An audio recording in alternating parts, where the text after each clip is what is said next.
Hallelujah. Good morning. ಬೆಳಕಾಗಿದೆ. ಎಚ್ಚರವಾಗಿದ್ದೀರಾ?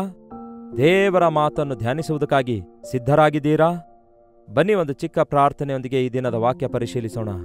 ಪರಿಶುದ್ಧ ದೇವರೇ, ನಿಮಗೆ ವಂದನೆಗಳು. ಪ್ರತಿ ಉದಯ ನಿಮ್ಮ ಸನ್ನಿಧಿಯಲ್ಲಿ ನಾವು ಕಾಣಿಸಿಕೊಳ್ಳುವ ಹಾಗೆ ಮತ್ತೊಂದು ದಿನವನ್ನು ನಮಗೆ ಕೊಟ್ಟಿದ್ದಕ್ಕಾಗಿ ವಂದನೆಗಳು. ನಮ್ಮನ್ನು ನೀವು ತಟ್ಟಿ ಎಬ್ಬಿಸಿ ನಮ್ಮ ಬದುಕಿನ ಮೂಲವನ್ನು, ಬದುಕಿನ ಗುರಿಯನ್ನು, ನಮ್ಮ ಬದುಕಿನ ಸಾರವನ್ನು ಗುರುತಿಸುವುದಕ್ಕಾಗಿ ಸಹಾಯ ಮಾಡಿರೆಂದು ಕ್ರಿಸ್ತನ ನಾಮದಲ್ಲಿ ಬೇಡಿ ಹೊಂದಿದ್ದೇನೆ ತಂದೆಯೇ, ಆಮೇನ್. ದೇವರಿಗೆ ಸ್ತೋತ್ರ. ಬನ್ನಿ, ಮತ್ತೊಮ್ಮೆ ದೇವರ ವಾಕ್ಯ ಧ್ಯಾನಿಸೋಣ.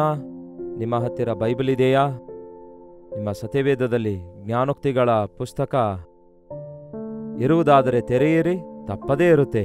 ತೆರೆದು ನೋಡಿರಿ. 6ನೇ ಅಧ್ಯಾಯ 6ನೇ ವಚನದಿಂದ ಓದುತ್ತಿದ್ದೇನೆ.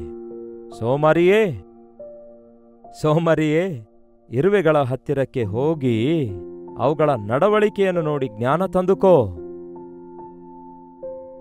ಸೋಮರಿಯೇ, ಇರುವೆಗಳ ಹತ್ತಿರಕ್ಕೆ ಹೋಗು, ಅವುಗಳ ನಡವಳಿಕೆಯನ್ನು ನೋಡಿ ಜ್ಞಾನವನ್ನು ತಂದುಕೋ. ಸೋಮರಿ ಎಂದು ಯಾರಿಗೆ ಕರೆಯುತ್ತೇವೆ? ಪ್ರತಿಯೊಂದು ಕೆಲಸದಲ್ಲಿ ಸೋಮರಿಗಳಾಗಿರುವಂಥವರನ್ನು, ಕೆಲಸಗಳನ್ನು ಮುಂದೂಡಿಸುವಂಥವರನ್ನು, ಕೆಲಸ ತಡ ಮಾಡುವಂಥವರು, ಕೆಲಸ ಮಾಡುವುದರಲ್ಲಿ ಭಾರವಿಲ್ಲದವರು, ಕೆಲಸದಲ್ಲಿ ಆಸಕ್ತಿ ಇಲ್ಲದಂಥವರು ಸೋಮಾರಿಗಳಾಗಿದ್ದಾರೆ. ಉದಯದಲ್ಲಿಯೇ ನಾವು ಚುರುಕಾಗಿ ಎದ್ದೇಳುವುದಾದರೆ ದಿನವಿಡೀ ಚುರುಕಾಗಿ ನಾವು ಕೆಲಸ ಮಾಡಬಲ್ಲೆವು. ಮೊಬ್ಬಾಗಿ ನಾವಿರುವುದಾದರೆ ನಮ್ಮ ಬದುಕಿನ ದಿನಮಾನಗಳೆಲ್ಲ, ಅದೇ ಪ್ರಿಯರೇ, ನಾವು ಜೀವಿಸುವಂತಹ ಆ ದಿನವಿಡೀ ಕೂಡ ಮೊಬ್ಬಾಗಿಯೇ ಇರುತ್ತೆ. ಜ್ಞಾನಿಯಾದ ಸೊಲೊಮೋನನು ಹೇಳ್ತಾನೆ, ನಾವು ಜ್ಞಾನ ತಂದುಕೊಳ್ಳಬೇಕಾದರೆ ಪುಸ್ತಕ ಓದುವುದಾಗಲಿ, ಎಲ್ಲೋ ಹೋಗಿ ಕಾಲೇಜ್ ಸೇರುವಂಥದ್ದು ಅವಶ್ಯಕತೆ ಇಲ್ಲ. ಆದರೆ ಎದ್ದು ಇರುವೆಗಳ ಬಳಿಗೆ ಹೋಗಿ ಅವುಗಳ ನಡತೆಯನ್ನು ನೋಡು. ನೋಡಿದ್ದೀರಾ ಇರುವೆಗಳನ್ನು ಎಂದಾದರೂ? ಎಲ್ಲಿದ್ದೀರಿ ಈಗ? ನಮಗೆ ಸಮಯ. ಎಲ್ಲಿ ನೋಡಿದ್ರೂ ಗುಂಪು ಗುಂಪಾಗಿ ಇರುವೆಗಳಿರುತ್ತವೆ. ನಮ್ಮ ಮನೆಗಳಲ್ಲಿಯೂ ಕೂಡ ತಿರುಗಾಡ್ತವೆ. ಒಂದು ಕಡೆ ಸ್ವೀಟ್ ಏನಾದರೂ ಇಟ್ರೆ ಹೇಗೆ ಅವುಗಳಿಗೆ ಗೊತ್ತಾಗುತ್ತೋ ಗೊತ್ತಿಲ್ಲ, ಆದರೆ ಗುಂಪು ಗುಂಪಾಗಿ ಅವು ಒಂದೇ ಸಮನೆ ಬಂದುಬಿಡ್ತವೆ. ಅವುಗಳ ನಡತೆಯನ್ನು ನೋಡು. ಅವುಗಳಿಗೆ ಪ್ರಭುಗಳಿಲ್ಲದಿದ್ದರು, ಮೇಲ್ವಿಚಾರಕರಿಲ್ಲದಿದ್ದರು, ಅಧಿಪತಿ ಇಲ್ಲದಿದ್ದರು, ಅವು ಬೇಸಿಗೆಯ ಕಾಲದಲ್ಲಿ ಆಹಾರವನ್ನು ಕೂಡಿಸಿಕೊಳ್ಳುವವು, ಸುಗ್ಗಿಯ ಕಾಲದಲ್ಲಿ ತಮ್ಮ ಧಾನ್ಯವನ್ನು ಕೂಡಿಸಿಕೊಳ್ಳುವವು. ಸೋಮಾರಿಯೇ, ಎಷ್ಟೊತ್ತು ನೀನು ಮಲಗಿರುವಿ? ಯಾವಾಗ ನಿದ್ರೆಯಿಂದ ಎದ್ದೇಳುವಿ? ಇನ್ನೂ ಸ್ವಲ್ಪ ನಿದ್ದೆ, ಇನ್ನೂ ತುಸು ತೂಕಡಿಕೆ, ಇನ್ನೂ ಕೊಂಚ ನಿದ್ದೆಗಾಗಿ ಕೈ ಮುದುರಿಕೊಳ್ಳುವೆ, ಇಲ್ಲವೇ ಮಲಗುವೇನೋ ಅಂದುಕೊಳ್ಳುವಿಯಾ? ಎಷ್ಟೊತ್ತು ಮಲಗಲಿಕ್ಕಾಗತ್ತೆ ಪ್ರಿಯರೇ? ಯಾವಾಗ ನೋಡಿದ್ರೂ ನಿದ್ರೆಯ ಆಸಕ್ತಿ. ಬೇಗ ನಿದ್ರೆ ಮಾಡಿ ಎದ್ದೇಳೋದಿಲ್ಲ, ಮಂಚದ ಮೇಲಿನಿಂದ ಇಳಿಯೋದಿಲ್ಲ. ಎಚ್ಚರವಾದರೂ ಕೂಡ ಮಂಚದ ಮೇಲೆಯೇ ಉರುಳಾಡುತ್ತಾ ಇರ್ತಾರೆ ಬೆಳಗಾಗುವವರೆಗೂ. ಹೋಗ್ಲಿ, ಇಳಿದ ಕೂಡಲೇ ಏನಾದರೂ ಕೆಲಸ ಮಾಡಲು ಆರಂಭಿಸ್ತಾರಾ? ಕಾಲಕ್ಷೇಪ ಮಾಡ್ತಾರೆ. ಮತ್ತೆ ಕೈಯಲ್ಲಿ ಆ ಸೆಲ್ಫೋನ್ ಹಿಡ್ಕೊಂಡು ಊರು ವಿಷಯಗಳೆಲ್ಲ ಅದು ಇದು ಎಂಬುದಾಗಿ ಧ್ಯಾನಿಸುತ್ತಾ ಅವುಗಳನ್ನೇ ಪರಿಶೀಲಿಸುತ್ತಾ ಇದ್ದರೆ ಯಾವ ಜ್ಞಾನ ಬರುತ್ತೆ? ಅದರಿಂದ ಏನು ಪ್ರಯೋಜನ ಹೇಳಿ? ಎದ್ದೇಳಿರಿ, ಎಚ್ಚರಗೊಳ್ಳಿರಿ, ಇರುವೆಗಳ ಹತ್ತಿರಕ್ಕೆ ಹೋಗಿ ಕಲಿತುಕೊಳ್ಳಿರಿ. ಎಷ್ಟೊತ್ತು ಮಲಗುತ್ತೀರಿ? ಎಷ್ಟೊತ್ತು ನಿದ್ರೆ ಮಾಡುತ್ತೀರಿ? ಇನ್ನೂ ಸ್ವಲ್ಪ ನಿದ್ದೆ, ಇನ್ನೂ ತುಸು ತೂಕಡಿಕೆ, ಇನ್ನೂ ಕೊಂಚ ನಿದ್ದೆಗಾಗಿ ಕೈ ಮುದುರಿಕೊಳ್ಳುವೆ ಅಂದುಕೊಳ್ಳುವಿಯಾ? ಅದರಿಂದ ಏನ್ ಬರುತ್ತೆ? ಕಳ್ಳನು ಬರುವಂತೆ ದರಿದ್ರತನವು ನಿಮ್ಮ ಬಳಿಗೆ ಬರುತ್ತದೆ. ಪಂಜು ಗಳ್ಳನಂತೆಯೂ ಕೊರತೆಯು ನಿನ್ನ ಮೇಲೆ ಬೀಳುವವು. ಯಾಕೆ ದರಿದ್ರತನ ನಮ್ಮ ಜೀವಿತದಲ್ಲಿ ಬರುತ್ತೆ? ಸೋಮರಿಯಾಗಿರುವಂಥವನು ತನ್ನ ಜೀವಿತದಲ್ಲಿ ಏನು ಸಾಧಿಸೋದಿಲ್ಲ.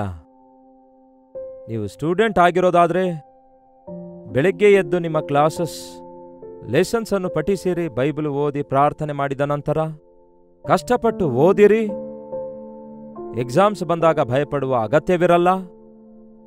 ಇಡೀ ವರ್ಷವೆಲ್ಲ ಅದರ ವಿಷಯದಲ್ಲಿ ಚಿಂತಿಸುವ ಅಗತ್ಯವಿಲ್ಲ.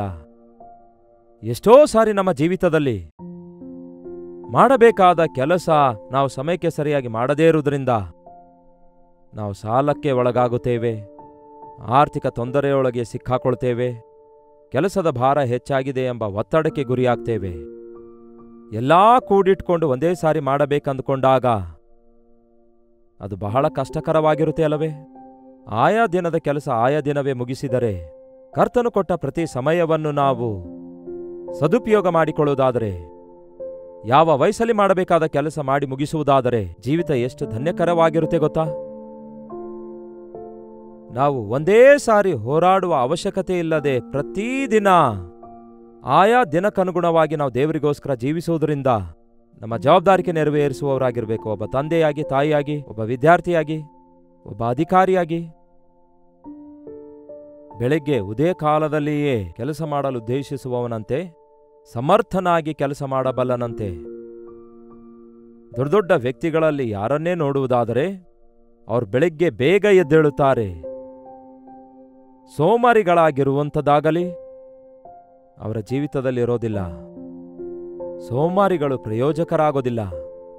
ಬೆಳಗಾಗುವ ತನಕ ನಿದ್ರೆ ಮಾಡುವಂಥವರು, ನಿದ್ರೆಯ ಆಸಕ್ತಿಯುಳ್ಳಂಥವರು, ನಿದ್ರೆ ಮತ್ತು ತಿಪ್ಪೆಗೆ ಕಾರಣವಾಗುತ್ತದೆಂದು ಸೋಮಾರಿ ತನಗೆ ಕೆಲಸದಲ್ಲಿಟ್ಟುಕೊಂಡಂಥವರಿಗೆ ಸಂಕಟವಾಗಿರುತ್ತಾನೆಂದು ಎಷ್ಟೋ ವಚನ ನಾವು ನೋಡ್ತೇವೆ. ಅದಕ್ಕೆ ಬೈಬಲ್ ಹೇಳುತ್ತೆ, ಕೆಲಸ ಮಾಡದೇ ಇರುವವನು ಊಟ ಮಾಡಬಾರದೆಂದು. ಪ್ರತಿಯೊಬ್ಬನು ಕೈಗಳಿಂದ ಕಷ್ಟಪಟ್ಟು ಕೆಲಸ ಮಾಡಬೇಕು. ಬೆಳಗ್ಗೆ ಎದ್ದ ತಕ್ಷಣವೇ ನೀವು, ಈ ದಿನ ನಾನು ಯಾವ ಕೆಲಸ ಮಾಡಬೇಕು, ನನ್ನ ಕರ್ತವ್ಯ ಏನು ಎಂದು ಕರ್ತನ ಸನ್ನಿಧಿಯಲ್ಲಿ ನೀವು ಕಂಡುಕೊಂಡು ಆತನ ಸನ್ನಿಧಿಯಲ್ಲಿ ಪ್ರಾರ್ಥಿಸಿ ನಿಮ್ಮ ಕೆಲಸ ನೀವು ಮಾಡ್ತಾ ಇದ್ದೀರಾ? ಆ ನಿದ್ರೆ ಮತ್ತಿನೊಂದಿಗೆ, ಆ ಮೊಬ್ಬುತನದಿಂದ ಕೆಲಸ ಮಾಡುವಂಥವರು ಕಠಿಣವಾದ ಕೆಲಸ ಮಾಡಬೇಕಾಗುತ್ತೆ. ಆದರೆ ಚುರುಕಾದವರು ಜ್ಞಾನದೊಂದಿಗೆ ತಮ್ಮ ಕೆಲಸಗಳಲ್ಲಿ ದೊಡ್ಡ ಕಾರ್ಯ ಸಾಧಿಸಬಲ್ಲರು. ಬೆಳಗ್ಗೆಯೇ ಎದ್ದು ದೇವರನ್ನು ಸ್ತುತಿಸಿ, ದೇವರ ಕಾರ್ಯಗಳನ್ನು ಗುರುತಿಸಿ, ಆತನು ಕೊಡುವ ದೈವ ಜ್ಞಾನ ಹೊಂದಿಕೊಳ್ಳುವುದಾದರೆ ಪ್ರತಿದಿನ ನಾವು ದೇವರಿಗೋಸ್ಕರ ಎಷ್ಟೋ ಕಾರ್ಯಗಳನ್ನು ಸಾಧಿಸಬಲ್ಲೆವು. ಯಾವ ಸ್ಥಳದಿಂದ ಇದನ್ನು ವೀಕ್ಷಿಸ್ತಿದ್ದೀರೆಂದು ಗೊತ್ತಿಲ್ಲ, ಯಾರ್ಯಾರು ಈ ಮಾತು ಕೇಳ್ತಾ ಇದ್ದೀರೆಂದು ಗೊತ್ತಿಲ್ಲ. ನೀವು ತಾಯಿಯಾಗಿರ್ಬೋದು, ತಂದೆಯಾಗಿರ್ಬೋದು. ಬೆಳಿಗ್ಗೆಯೇ ಎದ್ದು ಪ್ರಾರ್ಥಿಸಿರಿ. ನಿಮ್ಮ ಮಕ್ಕಳಿಗೋಸ್ಕರ ಪ್ರಾರ್ಥಿಸಿರಿ. ನಿಮ್ಮ ಭವಿಷ್ಯಕ್ಕೋಸ್ಕರ ಪ್ರಾರ್ಥಿಸಿರಿ. ಆ ದಿನದಲ್ಲಿ ಮಾಡಬೇಕಾದ ಕೆಲಸಗಳಿಗಾಗಿ ಪ್ರಾರ್ಥಿಸಿರಿ. ಯವನಸ್ಥರೇ, ಯವನ ಕಾಲದಲ್ಲಿ ನೀವು ನಿದ್ರೆ ಮಾಡುವುದಾದರೆ ಯಾವ ಕೆಲಸಕ್ಕೆ ಬರಲ್ಲ. ಯವನಸ್ಥರು ಯೌವನ ಕಾಲದಲ್ಲಿ ನೋಗ ಹೊರಬೇಕು ಎಂದು ದೇವರ ವಾಕ್ಯ ಹೇಳುತ್ತೆ. ಬೇಗನೆ ರಾತ್ರಿ ಮಲಗಿರಿ, ಆವಾಗಲೇ ನಾವು ಉದಯದಲ್ಲಿ ಬೇಗ ಎದ್ದೇಳ್ತೇವೆ. ಅರ್ಧರಾತ್ರಿಯವರೆಗೂ ಅನವಶ್ಯಕವಾದ ವಿಷಯಗಳನ್ನು ಮಾತಾಡಿಕೊಳ್ಳುತ್ತಾ ಅನವಶ್ಯಕವಾದ ಪಾಪಕ್ಕೆ ಅವಕಾಶ ಕೊಡುವಂಥವರು ನಿದ್ರೆಯ ಮತ್ತಿನೊಂದಿಗೆ ಎದ್ದೇಳುತ್ತಾರೆ, ಏನು ಸಾಧಿಸಲಾರದವರಾಗಿರುತ್ತಾರೆ. ಇತ್ತೀಚೆಗೆ ಕೆಲವು ಪರಿಶೋಧಕರು ತಿಳ್ಕೊಂಡದ್ದೇನೆಂದರೆ, ರಾತ್ರಿ 10 ಗಂಟೆ ನಂತರ ಎಚ್ಚರವಾಗಿರುವಂಥವರೆಲ್ಲರೂ ಮಾಡುವ ಕೆಲಸಗಳಲ್ಲಿ, ಅನೇಕ ಕೆಲಸಗಳಲ್ಲಿ 90% ಪ್ರಯೋಜನವಿಲ್ಲದ ಕೆಲಸಗಳು, ಅನವಶ್ಯಕವಾದ ಕೆಲಸಗಳು, ಫಲಿತಾಂಶವಿಲ್ಲದ ಕೆಲಸಗಳನ್ನು ಮಾಡ್ತಾರಂತೆ. ಕೇಳಿ, ಮಧ್ಯರಾತ್ರಿವರೆಗೂ ನೀವು ಮಾಡುವ ಕೆಲಸಗಳು ಪ್ರಯೋಜನಕರವಾಗಿವೆಯಾ? ಆ ಟಿವಿ ಮುಂದೆ ಕೂತ್ಕೊಂಡು, ಆ ಕಂಪ್ಯೂಟರ್ ಮುಂದೆ ಕೂತ್ಕೊಂಡು, ಆ ಸೆಲ್ಫೋನ್ ಮುಂದೆ ಕೂತ್ಕೊಂಡು ಅಪವಿತ್ರವಾದ ಕಾರ್ಯಗಳೊಂದಿಗೆ ನಿಮ್ಮ ಮನಸ್ಸನ್ನು ತುಂಬಿಸಿಕೊಳ್ಳುತ್ತಾ ಆ ಸ್ಕ್ರೀನ್ ನೋಡುತ್ತಾ ಇರುವಂಥವರಿಗೆ ಟಿವಿ ನೋಡ್ತಾ ಕೂತ್ಕೊಂಡ್ರೆ ನೀವು ಆಫ್ ಮಾಡಿದ್ರೂ ಕೂಡ ಕನಿಷ್ಠ 1 ಗಂಟೆ 2 ಗಂಟೆವರೆಗೂ ನಿದ್ರೆ ಬರೋದಿಲ್ಲ. ಆ ರೇಡಿಯೇಷನ್ನಿಂದ ನಮ್ಮ ಬ್ರೇನ್ ಎಲ್ಲವೂ ಕೂಡ ಎಫೆಕ್ಟ್ ಆಗುತ್ತೆ. ಈ ದಿನ ಒಂದು ಸಾರಿ ಆಲೋಚಿಸಿರಿ, ನಿಮ್ಮ ಜೀವಿತದಲ್ಲಿ ಚುರುಕಾಗಿರುವುದನ್ನು ಕಲಿತುಕೊಂಡಿದ್ದೀರಾ? ಯೇಸುವಿನ ಬಗ್ಗೆ ಎಷ್ಟು ಒಳ್ಳೆ ಮಾತಿದೆ ನೋಡಿ. ಆತನು ಉದಯ ಕಾಲದಲ್ಲಿ ಎದ್ದು ಪ್ರಾರ್ಥಿಸ್ತಾ ಇದ್ರು. ಇನ್ನು ಮೊಬ್ಬಾಗಿರುವಾಗಲೇ ಹೋಗಿ ಏಕಾಂತವಾಗಿ ದೇವರ ಸನ್ನಿಧಿಗೆ ಹೋಗಿ ತಂದೆಯೊಂದಿಗೆ ಸಹವಾಸ ಮಾಡ್ತಿದ್ರು.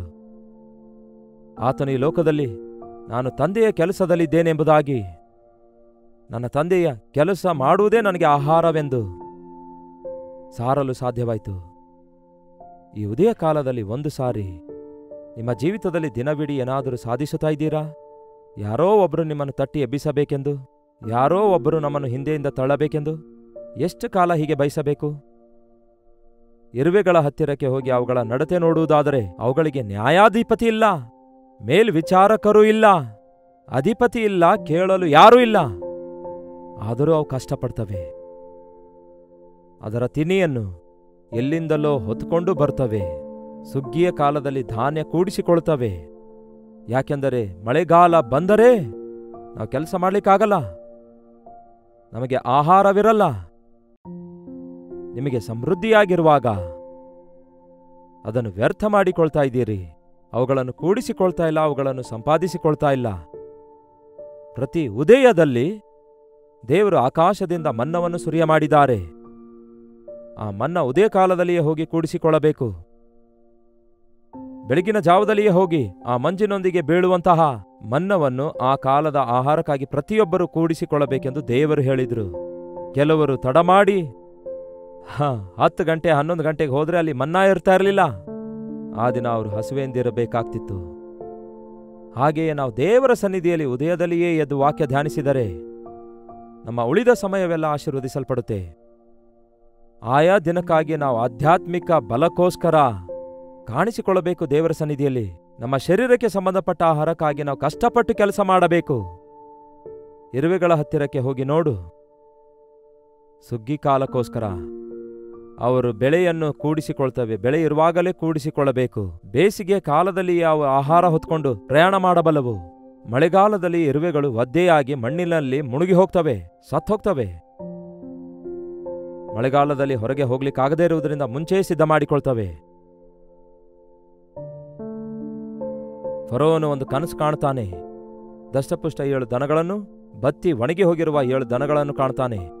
ಹಾಗೆ ಬತ್ತಿ ಒಣಗಿ ಹೋಗಿರುವ ದನಗಳು ಆನೆಯಂತೆ ದಷ್ಟಪುಷ್ಟವಾಗಿರುವ ಒಣಗಿರುವ ದನಗಳು ನುಂಗಿ ಇನ್ನೂ ಒಣಗಿದವುಗಳಾಗಿದ್ವು. ಇದರ ಅರ್ಥವೇನು ಎಂದು ಕೇಳಿದಾಗ ಯೋಸೇಫನು ಪ್ರಾರ್ಥನೆಯೊಂದಿಗೆ ಕೊಟ್ಟ ಉತ್ತರವೇನು? 7 ವರ್ಷ ಸಮೃದ್ಧಿಯಾಗಿ ಬೆಳೆ ಬೆಳೆಯುತ್ತೆ. ಆನಂತರ 7 ವರ್ಷ ಭಯಂಕರವಾದ ಕ್ಷಾಮ ಬರಲಿಕ್ಕಿದೆ. ಹಾಗಾದ್ರೆ ಏನ್ ಮಾಡಬೇಕು ಅಂದಾಗ ಅದಕ್ಕೂ ಕೂಡ ಉತ್ತರ ಕೊಡ್ತಾನೆ ಯೋಸೇಫನು. ಸಮೃದ್ಧಿ ಧಾನ್ಯ ಇರುವಾಗ ಅದನ್ನು ಸಂಗ್ರಹಿಸಿಡಿರಿ, ಕ್ಷಾಮ ಕಾಲದಲ್ಲಿ ಅದನ್ನು ಉಪಯೋಗಿಸಿಕೊಳ್ಳಿರಿ. ಆ ರೀತಿಯಾಗಿ ಯೋಸೇಫನು ಐಗುಪ್ತ ದೇಶಕ್ಕೆಲ್ಲ ಆಹಾರ ಒದಗಿಸಿಕೊಟ್ಟಂತಹ ಆ ಕಾಲದಲ್ಲಿನ ಅನ್ನದಾತನಾದ. ಹೌದು, ನಾವು ಕಷ್ಟಪಡಬೇಕಾದಾಗ ಕಷ್ಟಪಟ್ಟರೆ ನಮ್ಮ ಕಷ್ಟ ಕಾಲದಲ್ಲಿ ನಾವು ಸಮೃದ್ಧಿಯುಳ್ಳವರಾಗಿರುತ್ತೇವೆ. ಪ್ರಪಂಚದಾದ್ಯಂತ, ಪ್ರಪಂಚದ ದೇಶಗಳಲ್ಲಿ ಭಯಂಕರವಾದ ಕಷ್ಟಕಾಲ, ಕ್ಷಾಮಕಾಲ ಬರುವಂಥದ್ದಾಗಿದೆ ಎಂಬುದು ಪರಿಶೋಧಕರು ಗುರುತಿಸುತ್ತಾ ಇದ್ದಾರೆ. ಲಾಕ್ಡೌನ್ ನಂತರ, ಕೋವಿಡ್-19 ನಂತರ, ಪ್ರಸ್ತುತವಾಗಿರೋ ಪರಿಸ್ಥಿತಿಗಳ ನಿಮಿತ್ತ, ಸ್ವಾರ್ಥಿಗಳಾದ ಪಾಲಕರ ನಿಮಿತ್ತ ಕೆಲವೊಂದು ದೇಶಗಳಲ್ಲಿ ಕ್ಷಾಮ ಈಗಾಗಲೇ ಪ್ರಾರಂಭವಾಗಿದೆ ಎಂದು. ಒಂದು ದೇಶ ಕ್ಷಾಮದಲ್ಲಿದ್ದರೆ ಪ್ರಪಂಚದಲ್ಲೆಲ್ಲ ಕ್ಷಾಮ ಉಂಟಾಗುತ್ತದೆ ಎಂಬುದಾಗಿ. ಯಾಕೆಂದರೆ ಇಂಟರ್ ಕನೆಕ್ಟ್ ಆಗಿ ಪ್ರಪಂಚದ ದೇಶಗಳೆಲ್ಲ ಇರುವುದರಿಂದ ಹಾಗೆ ಹೇಳ್ತಿದ್ದಾರೆ. ನಾವು ಈ ಲೋಕದಲ್ಲಿ ಈ ಸಮಯವನ್ನು ಉಪಯೋಗಿಸಿಕೊಳ್ಳಬೇಕು. ಆಹಾರಕ್ಕಾಗಿ ಮಾತ್ರ ಕ್ಷಾಮವಲ್ಲ, ಅಂತ್ಯಕಾಲದಲ್ಲಿ ದೇವರ ವಾಕ್ಯದ ಕ್ಷಾಮ ಬರುತ್ತೆ ಎಂಬುದಾಗಿ ಬರೆಯಲ್ಪಟ್ಟಿದೆ. ಒಮ್ಮೆ ನೋಡೋಣ ಬನ್ನಿ. ಆಮೋಸನ ಪುಸ್ತಕ 8ನೇ ಅಧ್ಯಾಯ 11ನೇ ವಚನ ಹೇಳುತ್ತೆ. ಆಮೋಸನ ಪುಸ್ತಕ 8ನೇ ಅಧ್ಯಾಯ 11ನೇ ವಚನ.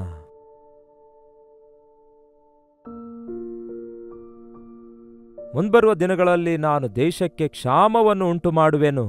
ಅದು ಅನ್ನದ ಕ್ಷಾಮವಲ್ಲ, ನೀರಿನ ಕ್ಷಾಮವೂ ಅಲ್ಲ, ಆದರೆ ಯೆಹೋವನ ಮಾತು ಕೇಳದೇ ಇರುವುದರಿಂದ ಉಂಟಾಗುವ ಕ್ಷಾಮವಾಗಿರುವುದು. ಇದೇ ಯೆಹೋವನ ನುಡಿ. ಮುಂಬರುವ ದಿನಗಳಲ್ಲಿ ಏನಂತೆ ದೇವ್ರು ಹೇಳ್ತಾರೆ, ದೇಶಕ್ಕೆ ನಾನು ಕ್ಷಾಮವನ್ನುಂಟು ಮಾಡುವೆನು, ಬರಗಾಲ ಬರಮಾಡುವೆನು. ಅದು ಅನ್ನದ ಕ್ಷಾಮವಲ್ಲ, ನೀರಿನ ಕ್ಷಾಮವಲ್ಲ, ಯೆಹೋವನ ವಾಕ್ಯಗಳನ್ನು ಕೇಳಲಾರದಕ್ಕಾಗಿಯೇ ಉಂಟಾಗುವ ಕ್ಷಾಮವಾಗಿರುತ್ತೆ. ಇದೇ ಯೆಹೋವನ ನುಡಿ. ಅನ್ನಪಾನಗಳ ಕುರಿತಾಗಿ ಅಷ್ಟೇ ಅಲ್ಲ ಪ್ರಿಯರೇ, ದೇವರ ಮಾತು ನಮಗೆ ದೊರಕಲಾರದಂತಹ ಪರಿಸ್ಥಿತಿಗಳು ಬರಲಿಕ್ಕಿವೆ. ಈ ದಿನ ಸಮೃದ್ಧಿಯಾಗಿ ದೇವರ ವಾಕ್ಯ ನಿಮಗೆ ಯೂಟ್ಯೂಬ್ ಮೂಲಕ, ಫೇಸ್ಬುಕ್ ಮೂಲಕ, ಸೋಷಿಯಲ್ ಮೀಡಿಯಾ ಮೂಲಕ, ಚರ್ಚಸ್ ಮೂಲಕ ಸಾರಲ್ಪಡುತ್ತಿರುವಾಗ ಅನೇಕ ಜನರು ಈ ಸಂದೇಶ ಕೇಳಿದ್ದೀರಾ ಎಂದು ಅವರಿಗೆ ಕೇಳಿದ್ರೆ ಬೆಳಗ್ಗೆ ಎದ್ದೇಳಲಿಕ್ಕಾಗಲಿಲ್ಲ, ಸಭೆಗೆ ಹೋಗ್ಲಿಕ್ಕಾಗಲಿಲ್ಲ ಎಂದು ನೆಪ ಹೇಳುವವರ ವಿಷಯದಲ್ಲಿ ವಿಷಾದವೆನಿಸುತ್ತದೆ. ಈಗ ಸಮೃದ್ಧಿಯಾಗಿ ದೇವರ ವಾಕ್ಯ ಲಭ್ಯವಾಗಿದೆ. ಆದರೆ ಒಂದು ಕಾಲ ಬರಲಿಕ್ಕಿದೆ, ದೇವರ ವಾಕ್ಯ ಕೇಳೋಣ ಅಂದ್ರೂ ಕೂಡ ಹೇಳುವಂಥವ್ರು ಯಾರೂ ಇರಲ್ಲ. ಸಮುದ್ರದಿಂದ ಈ ಮೂಲೆಯಿಂದ ಆ ಮೂಲೆಗೆ ನೀವು ಹೋಗಿ ಒಂದು ಬೈಬಲ್ ಕೊಂಡುಕೊಳ್ಳೋಣ ಅಂದ್ರೂ ಕೂಡ ದೊರಕಲಾರದ ಪರಿಸ್ಥಿತಿ ಬರಲಿಕ್ಕಿದೆ. ವಾಕ್ಯ ಕೇಳೋಣ ಅಂದ್ರೂ ಕೇಳಬೇಕಂದ್ಕೊಂಡ್ರು ಕೂಡ ಹೇಳಲಾರದವರು ಇರಲಾರದ ಪರಿಸ್ಥಿತಿ ಬರ್ಲಿಕ್ಕಿವೆ ಎಂದು ದೇವರ ವಾಕ್ಯ ಎಚ್ಚರಿಸುತ್ತಿದೆ. ಅದಕ್ಕೆ ಎಚ್ಚರಗೊಳ್ಳೋಣ, ದೇವರ ವಾಕ್ಯ ಕೇಳೋಣ, ನಮ್ಮ ಹೃದಯಗಳನ್ನು ದೇವರ ಮುಂದೆ ಸರಿಪಡಿಸಿಕೊಳ್ಳೋಣ. ಸೋಮಾರಿತನವನ್ನು ಮೊಬ್ಬುತನವನ್ನು ಬಿಟ್ಟು ಕರ್ತನಲ್ಲಿ ಆಸಕ್ತಿಯುಳ್ಳವರಾಗಿ ಕರ್ತನ ಕಾರ್ಯಗಳಲ್ಲಿ ಮುಂದೆ ಸಾಗೋಣ. ಬನ್ನಿ ಪ್ರಾರ್ಥಿಸೋಣ. ಪರಿಶುದ್ಧ ಪ್ರೀತಿಯುಳ್ಳ ದೇವರೇ, ಯಾವುದೇ ಕಾಲದಲ್ಲಿ ಇನ್ನೂ ನಿದ್ದೆಯ ಮೊಬ್ಬಿನಲ್ಲಿರುವಂಥವರನ್ನು, ನಿರ್ಲಕ್ಷ್ಯರಾಗಿರುವವರನ್ನು, ದೇವರ ಕಾರ್ಯಗಳ ವಿಷಯದಲ್ಲಿ ಅಜಾಗ್ರತೆಯುಳ್ಳಂಥವರನ್ನು, ಸಮೃದ್ಧಿಯಾದ ದೇವರ ವಾಕ್ಯವೆಂಬ ಆಹಾರ ನಮಗೆ ದೊರಕುತ್ತಿರುವಾಗ ಅವುಗಳನ್ನು ನಿರ್ಲಕ್ಷ್ಯ ಮಾಡಿ ನಮ್ಮ ಜೀವಿತದಲ್ಲಿ ಸೋಮಾರಿಗಳಾಗಿ ನಿದ್ರೆ ಮಾಡುವವರಾಗಿ ಆಧ್ಯಾತ್ಮಿಕ ದರಿದ್ರತನಕ್ಕೆ ಒಳಗಾಗದಂತೆ ಎಚ್ಚರವಾಗಿರುವಂತೆ ನಮಗೆ ಸಹಾಯ ಮಾಡಿರಿ. ನಿಮ್ಮ ಪರಿಶುದ್ಧಾತ್ಮನನ್ನು ನಮ್ಮ ಮೇಲೆ ಸುರಿಯಮಾಡಿ ನಮ್ಮ ಆಧ್ಯಾತ್ಮಿಕ ಶೂರರಾಗಿರುವಂತೆ ಸಹಾಯ ಮಾಡಿರೆಂದು ಕ್ರಿಸ್ತನ ನಾಮದಲ್ಲಿ ಬೇಡುತ್ತೇನೆ ತಂದೆಯೇ, ಆಮೇನ್. ತಂದೆಯಾದ ದೇವರ ಪ್ರೀತಿಯು, ಮಗನಾದ ಕ್ರಿಸ್ತನ ಕೃಪೆಯು, ಆದರಣೆ ಕರ್ತನಾದ ಪರಿಶುದ್ಧಾತ್ಮನ ಸಹವಾಸವು ಈ ಅನುದಿನ ಧ್ಯಾನದಲ್ಲಿ ಐಕ್ಯವಾಗಿರುವ ನಮ್ಮೆಲ್ಲರೊಂದಿಗೂ ಇಂದಿಗೂ ಸದಾಕಾಲಕ್ಕೂ ನೆಲೆಯಾಗಿರಲಿ. ಆಮೇನ್. ದೇವರಿಗೆ ಸ್ತೋತ್ರ. 8939731313ಗೆ ಒಂದು ಟೆಕ್ಸ್ಟ್ ಇಲ್ಲವೇ ವಾಯ್ಸ್ ಮೆಸೇಜ್ ಮೂಲಕ ವಾಟ್ಸಪ್ ಮಾಡಿರಿ. ನಿಮಗಾಗಿ ಪ್ರಾರ್ಥಿಸಲು ಸಿದ್ಧರಾಗಿದ್ದೇವೆ. ನೀವು ಎಲ್ಲಿಂದ ವೀಕ್ಷಿಸುತ್ತಾ ಇದ್ದೀರಿ ಎಂದು ಲೈವ್ ಚಾಟ್ನಲ್ಲಿ ಬಂದು ಟೈಪ್ ಮಾಡಿರಿ. ಜೊತೆಗೆ ನಿಮ್ಮ ಹೆಸರು, ಊರು ಟೈಪ್ ಮಾಡಿರಿ. ಹಾಗೆಯೇ ಲೈಕ್ ಮಾಡಿ, ಶೇರ್ ಮಾಡುವುದನ್ನು ಮರೆಯಬೇಡಿರಿ. ಅಲ್ಲಿವರೆಗೂ ಕರ್ತನ ಕೃಪೆ ನಿಮ್ಮೆಲ್ಲರೊಂದಿಗಿರಲಿ.